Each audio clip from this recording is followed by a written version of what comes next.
Hi everyone, this is Mami Lynn and welcome back ulit sa ating channel. Ngayon na lang po ulit tayo nag-voice over sa ating video. And for today's video nga, gizzard naman ang lulutuin natin. First time ko pong sinubukan ang ganitong luto at in fairness, napakasarap po niya. At kung paano, tara mag-start na tayo. Mag-isa lang po tayo ng ating bawang, then ang ating sibuyas. Sangkutsa lang po natin itong mabuti at isunod naman natin yung ating luya pantanggal ng lansa. Ayan. Ngayon naman ang ating chilies.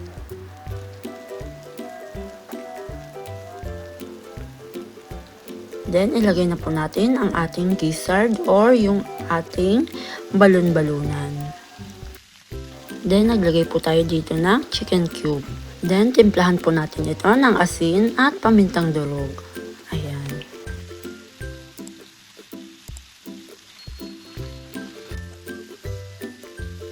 Lalagyan ko po ito ng tomato sauce. Ayan. Then, konting tubig.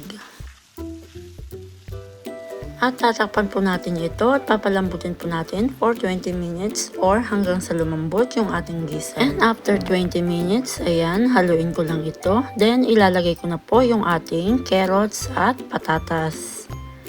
Then, tatakpan po ulit natin ito and cook for another 15 to 20 minutes.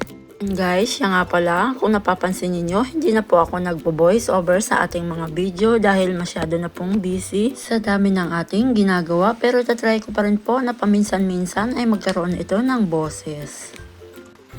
Naglagay po tayo ng coconut cream pero ito po ay optional lang. Ito po ay natira ko lang nung nakaraan. Sayang naman kung masisira lang kaya ilagay na po natin dyan.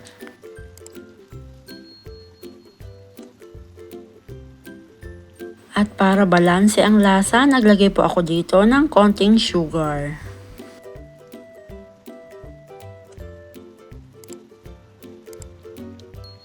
Then, lagyan natin ng siling labuyo.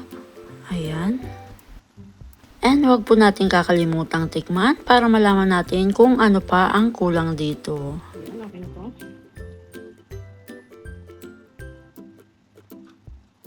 At lalagyan ko rin po ito ng kaunting kangkong. Ayan.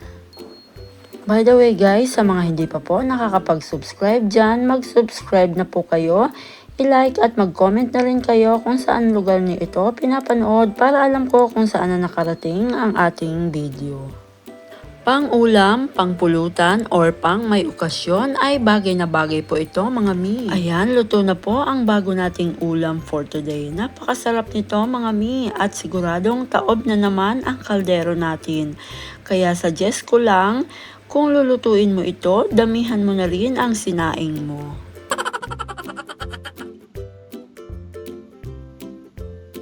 And thank you for watching guys. Sana ay nagustuhan at masubukan nyo ang recipe ito. God bless po. Bye-bye!